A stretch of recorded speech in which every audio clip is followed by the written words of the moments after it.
નમસ્તે મિત્રો, આજે હું તમને સામ્રાજ્ઞી સંયુક્તા વિશે જણાવીશ. દિલ્હીપતિ મહારાજ અનંગપાળ તુમારને પુત્ર ન હતો. એ હવે વૃદ્ધ અશક્ત બની ચૂક્યા હતા. દિલ્હીની ગાદી હવે કોને સોંપવી એ ચિંતા એમને સતાવી રહી હતી. મહારાજા અનંગપાળને 2 દીકરીઓ હતી. મોટી દીકરી કાંચનશીલાને કન્નોજ નરેશ રાઠોડ રાજ વિજયચંદ્ર સાથે વરાવેલી હતી, જ્યારે નાની દીકરી કર્પૂર દેવીને અજમેરના ચૌહાણ રાજ સોમેશ્વરજી સાથે વરાવેલી હતી. વિજયચંદ્રના અવસાન પછી એનો પુત્ર જયચંદ્ર કન્નોજનો આધિપતિ બન્યો, જ્યારે સોમેશ્વર પછી અજમેરની ગાદી એના પરાક્રમી પુત્ર પૃથ્વીરાજને મળી. જયચંદ્ર રાઠોડ અને પૃથ્વીરાજ ચૌહાણ આ રીતે માસિયાઈ ભાઈ થતા હતા. જયચંદ્ર મહાપ્રતાપી હતો. એની મહત્વાકાંક્ષા આકાશે આંબી જતી હતી. ભારત ચક્રવર્તી થવાનું એની પાસે સ્વપ્ન હતું. જયચંદ્ર પાસે કનોજનું વિશાળ રાજ્ય હતું, જેના સીમાડા છેક દિલ્હી સુધી અડકી જતા હતા. એ વીર હતો, રણપંડિત હતો, પણ એ શઠ હતો. પોતાની મહત્વાકાંક્ષાને પાર પાડવા માટે એ ગમે તેવું અધમ કૃત્ય કરતા પણ આંચકો ખાય એમ ન હતો. જ્યારે અજમેરનો પૃથ્વીરાજ જયચંદ્રના હિસાબે વયમાં ઘણો નાનો હતો. એની પાસે અજમેરનું નાનકડું રાજ્ય હતું, પણ એની ચૌહાણ સેના વજ્ર જેવી હતી. એ સમયના ભારત વર્ષના શ્રેષ્ઠમાં શ્રેષ્ઠ રણપંડિતો, રણ વિશારદો, તલવાર ધર્મના જાણકારો પૃથ્વીરાજના સેનાપતિઓ હતા. ચામુંડ જેવો અસલ વીરભદ્ર યુદ્ધે, કાર્તિકેય જેવો પ્રચંડ ભીમકાય ચામુંડ પોતે જ એક સેના હતો. પૃથ્વીરાજ પાસે કૈમાસ હતો. એ ચાણક્ય નીતિનો પુરસ્કર્તા અને મહાન ધનુર્ધારી હતો. મહાભયાનક ઉગ્ર સાક્ષાત યમ જેવો કન્હ ચૌહાણ પૃથ્વીરાજનો કાકો થતો હતો. આ ઉપરાંત આહુલીરાય, સંજમરાય, પડિહાર ચૌહાણ વગેરે વીરવરોની હારમાળા પૃથ્વીરાજ પાસે હતી. પૃથ્વીરાજ પોતે મહાન ધનુર્ધર હતો. એ વીર હતો. સમરાંગણે એ રુદ્ર હતો. એણે અનેક વખત યવન ઘોરીના આક્રમણોને મારી હટાવ્યા હતા. પણ એ વિલાસી હતો અને રૂપભોગી હતો. દિલ્હીશ્વર અનંગપાળ તુમારે છેવટે નિર્ણય લઈ દિલ્હીની ગાદી પોતાના દૌહિત્ર પૃથ્વીરાજને સોંપી દીધી. દિલ્હીની ગાદી પૃથ્વીરાજને મળવાથી પૃથ્વીરાજ પાસે હવે અજમેર અને દિલ્હી એમ 2 રાજ્યોની ધુરાઓ આવી. ચૌહાણોનું બળ વધ્યું. અજમેર દિલ્હી એક બની ગયા. પૃથ્વીરાજ હવે દિલ્હી આવી વસ્યો. અજમેર દિલ્હી એક બની ગયા. પૃથ્વીરાજ હવે દિલ્હી આવી વસ્યો. પણ આ વાત જયચંદ્રને ખટકી. સૌપ્રથમ તો એણે ચૌહાણોને રોળી નાખવાનો નિશ્ચય કર્યો. પોતાની સાગર જેવડી રાઠોડ સેના એણે દિલ્હી ઉપર રવાના કરી દીધી. ચૌહાણો તૈયાર જ હતા, પણ ભાઈ ભાઈ વચ્ચેનો આ રક્તપાત પૃથ્વીરાજની માતા કર્પૂર દેવીએ અને જયચંદ્રની માતા કાંચનશીલાએ અટકાવ્યો. આ બંને બહેનોની હયાતીમાં પૃથ્વીરાજ ચૌહાણ અને જયચંદ્ર રાઠોડ વચ્ચેનો ભીષણ સંગ્રામ અટકી ગયો. પણ બંને સારી રીતે સમજી ગયા હતા કે યુદ્ધ અનિવાર્ય તો છે જ. એ દરમિયાન કાબુલની અફઘાન સેના સાથે શાહબુદ્દીન ઘોરી દિલ્હી ઉપર ચડી આવ્યો. પૃથ્વીરાજના મહાસેનાપતિ ચામુંડે જોતજોતામાં અફઘાન સેનાને છિન્ન ભિન્ન કરી નાખી અને ઘોરીને જીવતો પકડી પૃથ્વીરાજ સામે રજૂ કર્યો. પણ ઉદાર હૃદયના પૃથ્વીરાજે એને છોડી મૂક્યો. શક્તિને સંગઠિત કરી ફરી એકવાર પ્રચંડ સેના સાથે શાહબુદ્દીન દિલ્હી ઉપર ત્રાટક્યો. ચામુંડે આક્રમણને ખાળ્યું અને શાહબુદ્દીનને ઘોર પરાજય મળ્યો. ચામુંડે ઘોરીને બંદીવાન બનાવી પૃથ્વીરાજ સામે પેશ કર્યો. પૃથ્વીરાજે એને છોડી મૂક્યો. પૃથ્વીરાજ પાસે વજ્ર જેવા સેનાનાયકો હતા. વીરોની એક હારમાળા રચાઈ ગઈ હતી. આ કાર્તિકેય જેવા પ્રચંડ સેનાપતિઓએ વિજય ઉપર વિજય મેળવી ચૌહાણ રાજ્યની સીમા વધારી દીધી. ચૌહાણોની હાક બેસાડી દીધી. ચૌહાણની કીર્તિનો સૂર્ય ત્યારે મધ્યાહને પહોંચ્યો. જયચંદ્રની રાઠોડ સેના અપરંપાર હતી. એની શક્તિ અસીમ હતી. પૃથ્વીરાજ કારણ વગર જયચંદ્રને છંછેડવા માગતો ન હતો. જયચંદ્ર પૃથ્વીરાજને, પૃથ્વીરાજના તેજને, પૃથ્વીરાજની કીર્તિને તોડવા માગતો હતો, પણ પોતાના તરફથી કશું કારણ આપવા માગતો ન હતો. એવામાં જયચંદ્ર રાઠોડે રાજસૂય યજ્ઞ આદર્યો. ભારત ચક્રવર્તી બનવાની એની મહત્વાકાંક્ષા આ યજ્ઞ દ્વારા છતી થઈ જતી હતી. કન્નોજમાં એણે જબરદસ્ત તૈયારીઓ આદરી. સારાય ભારતના નરેશોને એણે આ યજ્ઞમાં ઉપસ્થિત રહેવા માટે આમંત્રણ આપ્યું. જયચંદ્ર રાઠોડની અત્યંત રૂપવતી, લાવણ્યવતી, રસિક, કલાપ્રિય કન્યા સંયોગિતાનો આ યજ્ઞની સાથોસાથ સ્વયંવર પણ યોજ્યો. સંયોગિતા અથવા સંયુક્તા નામ ધરાવનાર આ ઇતિહાસ પ્રસિદ્ધ યુવતી એ સમયના ભારત વર્ષની શ્રેષ્ઠ રૂપાંગના હતી. વિશાળ, લાંબી, સાગર જેવી તોફાની આંખો, ઘસેલા આરસ જેવી ત્વચા, ચહેરા ઉપર લાસ્યની પદ્મશ્રી, કામશાસ્ત્ર, ન્યાયશાસ્ત્ર, વેદ, વેદાંગ, ઉપનિષદ અને ધનુર્વિદ્યામાં પણ એ પારંગત હતી.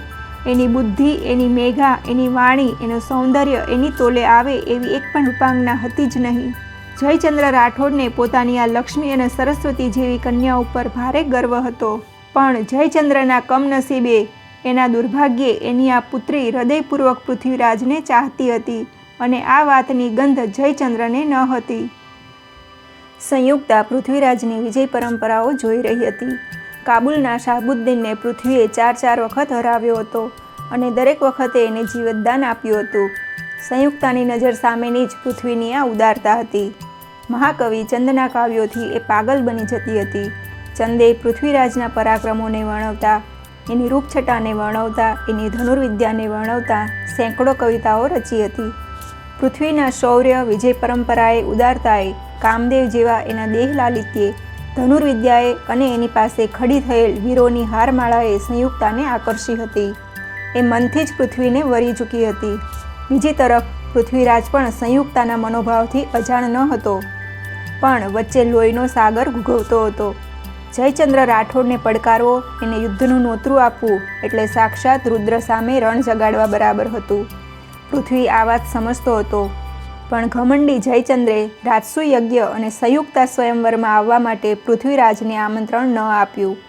દિલ્હીશ્વર ચૌહાણ સમ્રાટ વીરવર પૃથ્વીરાજને પત્રિકા ન મોકલાઈ, તો બીજી તરફથી સંયુક્તાએ એક ગુપ્ત સંદેશો પૃથ્વીરાજને પાઠવ્યો.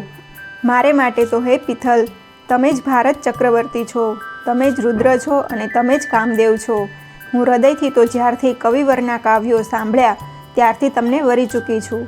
હું તમારી છું. તમારી રાણીને કેમ બચાવવી એ તમારું કામ છે. આવો ચૌહાણ રાજ, દિલ્હીથી કનોજ સુધી, યમુનાથી ગંગા સુધી તલવારોના વન ઉગાડી દો. ગંગા યમુના સાથે એક ત્રીજી રક્ત સરિતા વહાવવા આવી પહોંચો. તમારી અભિસારિકા તમારી રાહ જુએ છે. તમારી વીરશ્રીની પરીક્ષા છે. તમારા શૌર્યની અમરગાથા રચાવાની પળ આવી પહોંચી છે.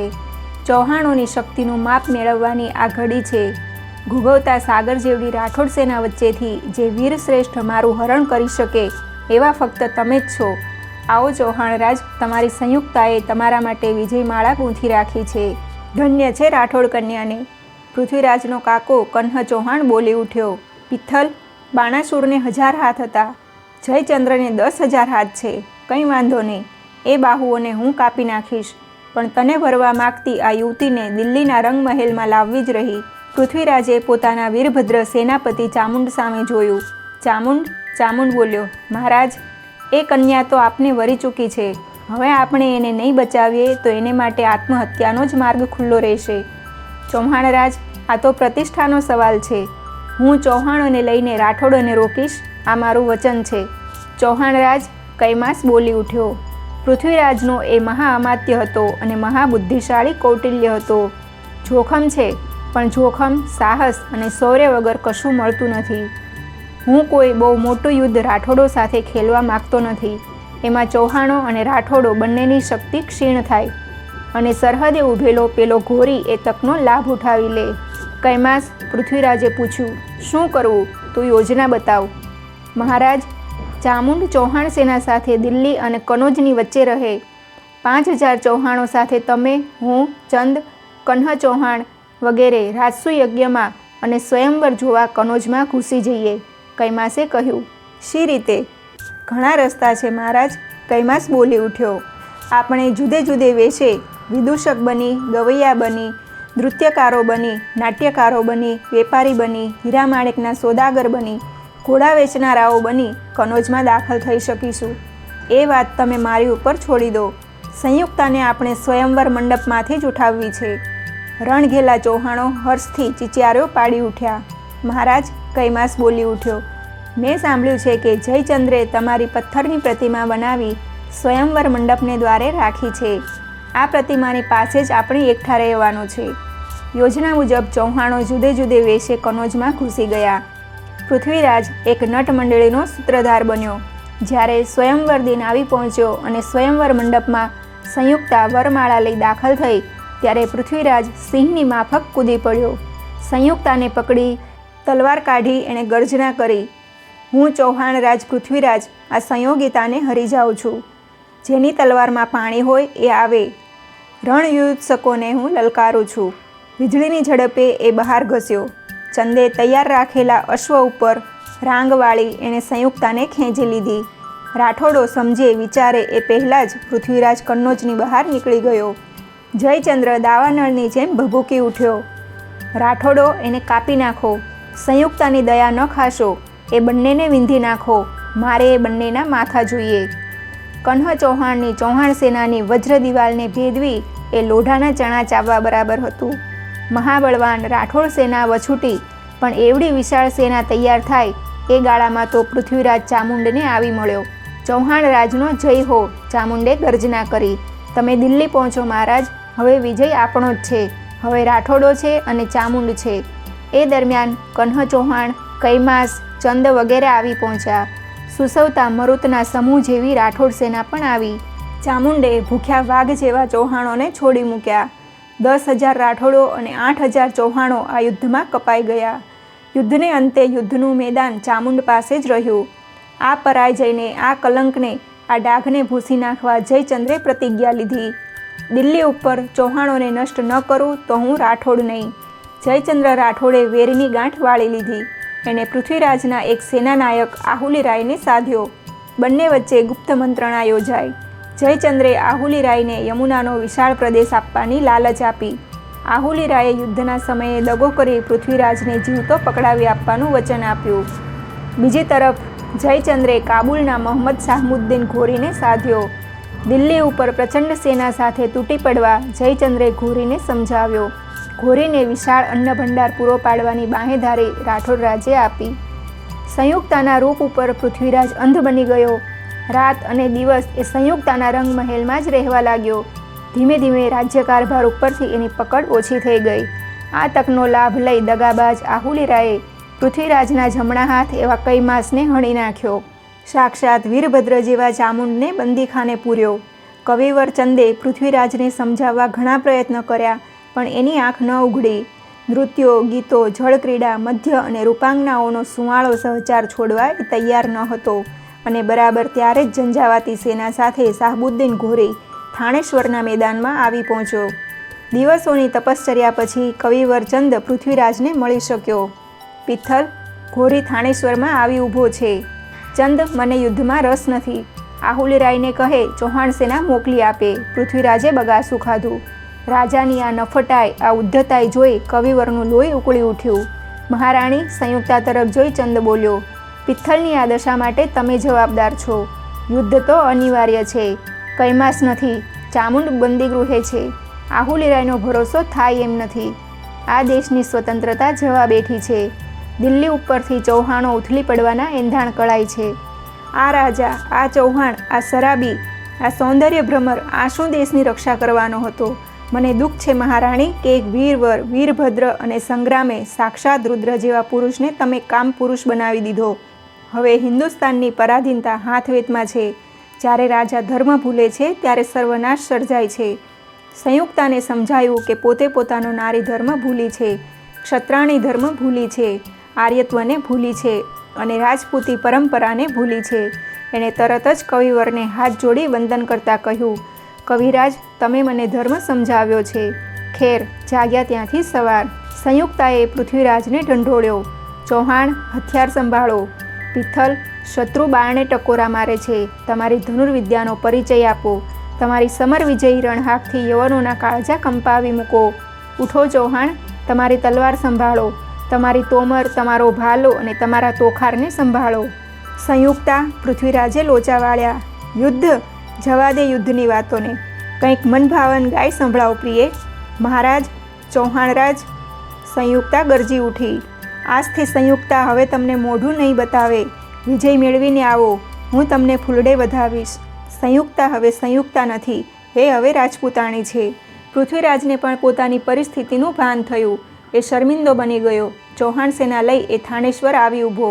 પણ પીંછા વગરના મયુર જેવો એ બની ચૂક્યો હતો. ધમસાણ થયું. આહુલીરાએ દગો દીધો અને 18,000 ચૌહાણો કપાઈ ગયા. પૃથ્વીરાજ બંદી બન્યો. ભારતીય સ્વાતંત્ર્ય છીનવાઈ ગયું. શાહબુદ્દીન ઘોરી દિલ્હી ઉપર ત્રાટક્યો. પણ એ પહેલાં જ પૃથ્વીરાજના ઘોર પરાજયના સમાચાર દિલ્હી પહોંચી ગયા હતા. મહારાણી સંયુક્તા અને અન્ય રાણીઓ હજારો રજપૂતાણીઓએ સાથે પોતાનો દેહ અગ્નિને સ્વાધીન કરી દીધો. પતિને કર્તવ્યનું ભાન કરાવનાર મહારાણી સંયુક્તા પૃથ્વીરાજ પહેલાં જ અમરેશના દરબારમાં પહોંચી ગઈ હતી પતિનું સ્વાગત કરવા. મિત્રો, તમને જો અમારો વિડીયો પસંદ આવ્યો હોય તો એને લાઇક, શેર અને સબસ્ક્રાઈબ જરૂરથી કરો.